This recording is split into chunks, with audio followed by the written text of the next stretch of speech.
Playing with LeBron James can be a great thing. He helps teammates elevate their game, puts millions of eyes on them, and often leads to life-changing contracts, all because they had LeBron by their side. But as the most hated NBA player ever, that criticism goes for everyone around him as well, and a number of players can't deal with the pressure, often leading to a toxic environment. Honestly, it's a gift and a curse with playing with Bron. Like I love Bron to death, and I love playing on this team because for me, I feel like I thrive more under the pressure. But a lot of guys don't like it because it's like, bro, don't get me wrong. Like, yes, he had 40, 15, 9, and 8. But he missed a free throw too.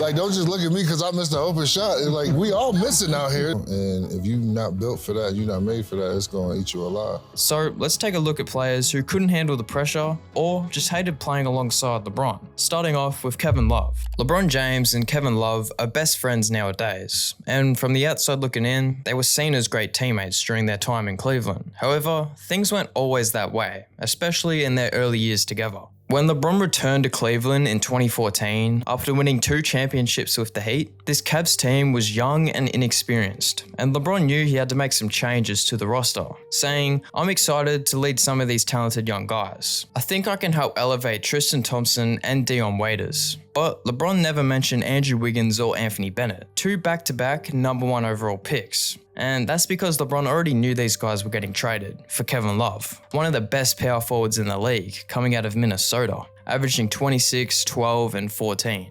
But once Kevin Love joined the Cavs, he would have to go from a #1 option for the Wolves to the 3rd option behind LeBron and Kyrie on the Cavs, becoming more of a spot-up shooter to complement LeBron and Kyrie's game. We've gone from being a #1 option, a guy that touched the ball and played the game from the inside out, touched the ball, quite often, almost 20 shots a game, to then being really a floor spacer, a defensive rebounder. It was tough to accept, but all I wanted was recognition that, hey, listen, guys, like, I'm sacrificing a lot here. Like, I gave up likely the most on the team to be here and try to. All I want is just the recognition for that, and we can move on. But when the 2015 season started, the Cavs faced early struggles as the new pieces, especially Kevin Love, had to adjust to playing alongside LeBron. But Kevin Love and LeBron were not just facing struggles on the court. There was issues off the court as well, leading to the most cryptic tweet of LeBron's career, which was aimed directly towards K-Love. Stop trying to find a way to fit out and just fit in. Be a part of something special. Just my thoughts. That hurt my feelings. Yeah. What are you, seriously, like, when you read that, because I remember reading it at the time, like, damn, I feel bad for Kevin Love. I probably did take it personal in the moment, and it was tough for me. Like, I had to adjust. All I wanted from those guys was to just have the recognition, like, oh, this guy's sacrificing a lot. And that was only, I think, 20, 30 games in when that tweet happened. So I think he was trying to find ways to get the best out of me, get a rise out of me, but also, like, I'm going to play this to the media so that you come back and this doesn't happen again. So there was a lot to that. But funny enough, this tweet has resurfaced 10 years later, because take a listen of what LeBron said to Luka before his Lakers debut. Luka, be yourself. Don't fit in. Out. Be yourself. Here we go. Dominate. 1, 2, 3. Dominate. The complete opposite of what he said to Kevin Love in 2015. And even Kevin Love responded on his Instagram. Punching the air right now. Just my thoughts. Hashtag 10 years later, still a hater. Hashtag hurt my feelings. Anyway, back to 2015. After LeBron's tweet, the Cavs team started improving and ultimately won the championship in 2016. Along the way, Kevin Love and LeBron's relationship strengthened. However, as time would go on, the Cavs wouldn't be able to win another ring. And after being swept in the finals by the Warriors in 2018, LeBron left to Los Angeles, leaving Kevin Love as the last player on the Big Three still on the Cavs. And as most teams after LeBron leaves them, the Cavs went into rebuilding mode, becoming one of the worst teams in the league, with Kevin Love as the oldest player on the roster.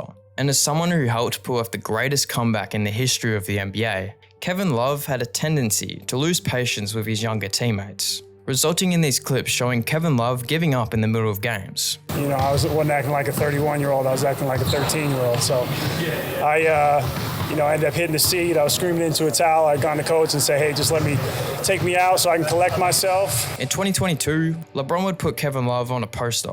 No, I actually didn't turn the corner. It was after offensive rebound, so I was diving down the middle. And once I got the bounce pass and I put my left leg down into the ground, that's when I looked up.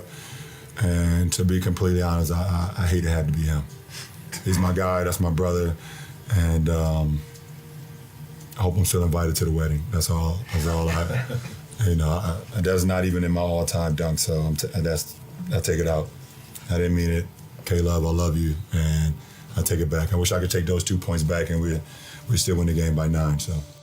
And yes, LeBron would still be invited to Kevin Love's wedding, showing us that even through the tense moments these two dealt with, they are still great friends. And K-Love still acknowledges what LeBron did for his career. However, the same cannot be said with Kyrie Irving. In 2011, Kyrie Irving was selected #1 overall by the Cleveland Cavaliers, and was seen as the saving grace for a dismantled fanbase that was still dealing with the departure of LeBron James. And Kyrie did not disappoint, averaging 18 points, 5 assists, and 40% from 3, winning Rookie of the Year. And just like that, Cavs fans had themselves another star in the making, to make up for the misery LeBron caused them. And through Kyrie's first 3 seasons, he became one of the best point guards in the league, signing a 5-year rookie extension in the 2014 offseason, preparing to become the #1 option in Cleveland for years to come. But just 10 days later, LeBron signed to the Cavs, and everything changed. The Cavs were instantly expected to make the finals, and everyone was happy. The fans, the front office, the players, well, except Kyrie. Kyrie ended up signing a contract extension with the Cavs, not knowing that LeBron would barge in 10 days later. Suddenly, he was someone else's sidekick. He never recruited LeBron.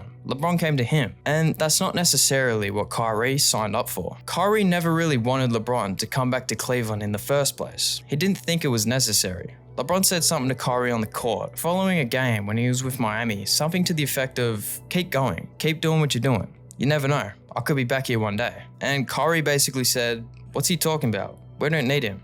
You know, when he first came back, I was 22, 23, so I was just a young kid trying to help Cleveland patch up their relationship with him. I got drafted the year after, so when I came in, it was like, are you gonna be better than LeBron? That was my first question when I got into Cleveland. So it was mixed emotions the whole time that we were competitors, and then when he came back as my teammate. Their first dispute would come after a game where Kyrie would score 34 points, but have 0 assists. And LeBron was not impressed. As Kyrie said, he came up to me and was like, 1, you can never have another game with no assist. You can damn near have just 1, 2, 3, but you can't have 0. And I was like, all right, cool, it won't happen again. And it hasn't happened since that game. LeBron, Mark Schwartz, ESPN. Early in November, it was a game in Utah, tight game. Kyrie had 34 points, but he had no assists. And you let him know that that's just not acceptable. Tonight again, he had no assists. Does he get a pass though for tonight because of the circumstances, or? No, don't none of us get a pass tonight. It's not just Kyrie. Kyrie a grown-ass man. They talking like he's some little kid on the stand with his dad. And this is really where Kyrie started to hate playing alongside LeBron, because not only was he the second option, but the media viewed him as LeBron's son. Kyrie, Tristan called LeBron a great father after the Chicago game. What? Yes, he did. Great father? Oh, a great father. Oh, I thought he's going back. I interpreted that completely wrong. Okay. I thought you said he was a great father to him. I was like, what? Called him a great father. So what type of parental role has he played for you and your teammates, LeBron? Oh, okay. So you, parental role. Honestly, I'm, he's, I don't know how to really answer that question. He's been a great leader for us. I have one father. That's my dad, Kyrie Irving. But for us, in terms of learning the nuances of the game and also how to win on the court and also how to carry ourselves off the court, I feel like he's been a great influence in that role. Though the two would go on to win the 2016 finals, which ultimately would be the peak of their relationship. The next seasons, the Cavs were unable to be repeat champions, losing to the star-studded Warriors. So, in the offseason, Kyrie finally had enough of being LeBron's sidekick, secretly requesting a trade out of Cleveland. Did you speak to LeBron James or talk to LeBron James before you and your representatives met with ownership and let them know that you wanted out? No. Why not? Why would I have to? I'm not saying, no. I'm not implying that you have to at all. Yeah. But he's the best player in the world. He's a superstar. He's considered the leader of the team. Your teammate, who you speak glowingly and very highly about. Mm-hmm. And if you don't want to play there anymore, even though it was a personal decision, chances are if you don't speak to somebody about it, they might take it personally. Yeah. Do you care about that at all?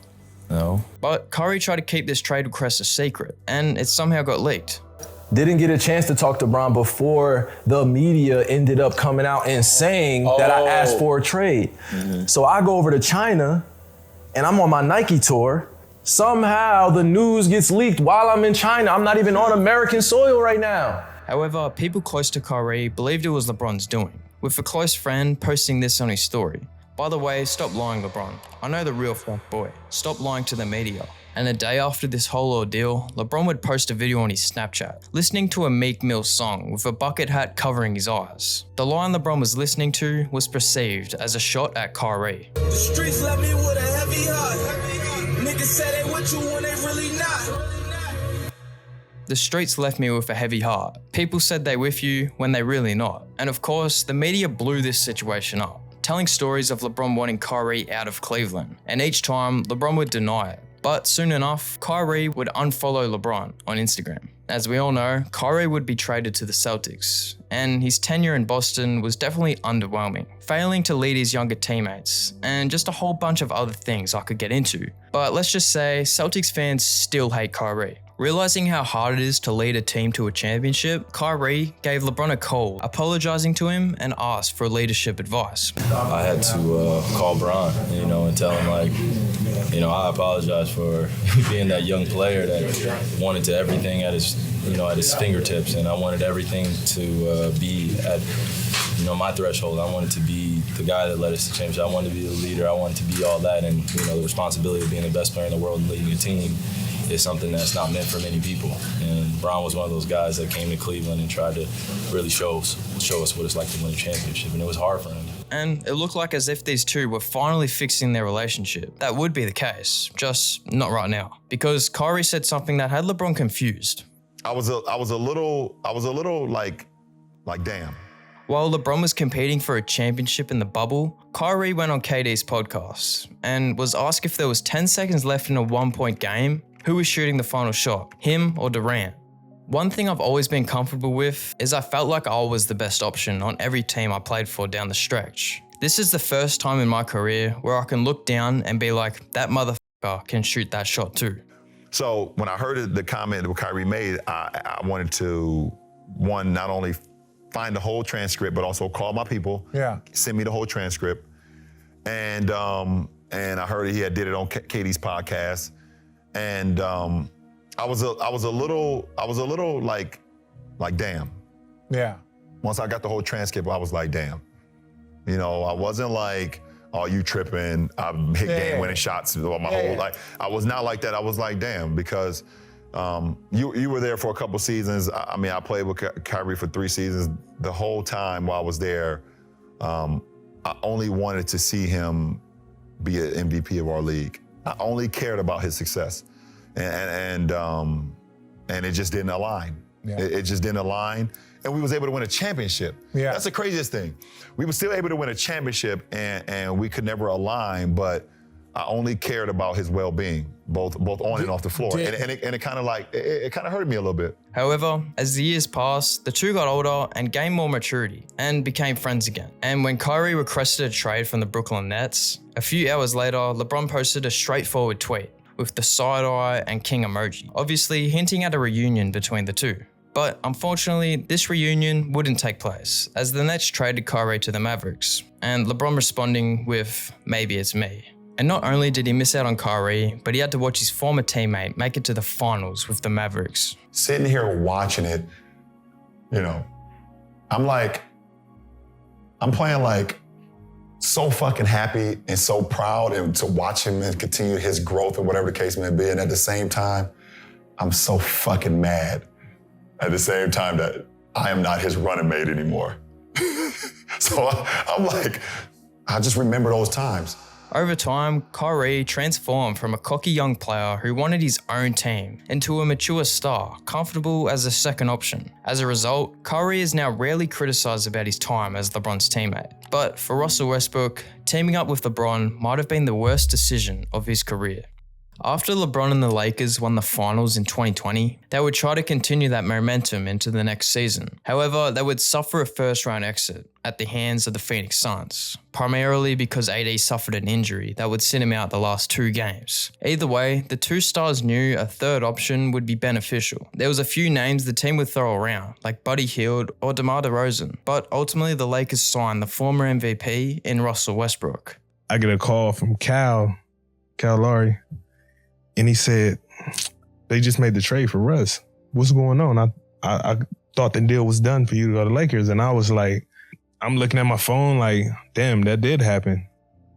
Well, I guess that's out the window. Like, you know what I mean? Because in my mind, that was the only option for me to go to. Like, I was sold on that, done deal. I didn't even entertain anything else because I'm letting this situation work itself out. So when I seen the trade happen, I knew it was no way for me to go to the Lakers at this point. Russel Westbrook went to LeBron James' home, and together they and Anthony Davis had a conversation about the All-Star guard joining James and Davis on the Lakers. They talked about putting their egos aside and playing as one in their quest to bring the Lakers another NBA championship. Westbrook talked about how his only intention was winning and coming back home to Los Angeles to become a champion. And for the most part, Lakers fans were excited. In their mind, the front office had just turned their team into a super team. The only problem was the Lakers were the oldest team in the league, with players like Carmelo Anthony, Rajon Rondo, Dwight Howard, DeAndre Jordan, the list goes on. So fans across the league doubted that this team would work together, and LeBron had to respond to all the doubters in this now deleted tweet. Keep talking about my squad. Our personal ages, the way he plays, he stays injured. We're past our time in this league, etc, etc, etc. Do me one favor, please, and I mean please, keep that same narrative energy when it begins. That's all I ask. And well, this tweet couldn't have aged worse, as Westbrook would play the worst basketball of his career, playing terrible defense, bad decision making, and making a ton of careless turnovers simply because he played too fast. Even Shaq had to tell Ross to slow his game down. Come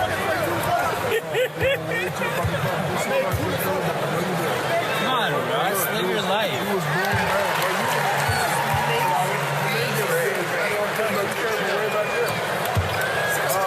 I bet you ain't gonna talk to Turkaloo like that. I bet you won't. To make it worse for the Lakers, Westbrook was getting paid $47 million a year, the third highest player in the league. And on top of Russ's terrible play, the Lakers weren't doing well either, prompting LeBron to make a tweet apologizing to his fans for how bad the team was playing. Laker Nation, I apologize and I promise we'll be better. And ultimately, the Lakers wouldn't even make it to the playoffs in Russ's first season. But the fact that Russ was not only playing some of the worst basketball of his career, but he was doing it on the biggest stage, playing for the Lakers, which of course brought a lot of hate. That, in Russ's eyes, went way too far. The shaming of my name, the shaming of my character, the shaming of who I am as a person is, to me, is not warranted. I haven't done anything to anybody. I haven't hurt anyone. I haven't done anything but play basketball a way that people may not like.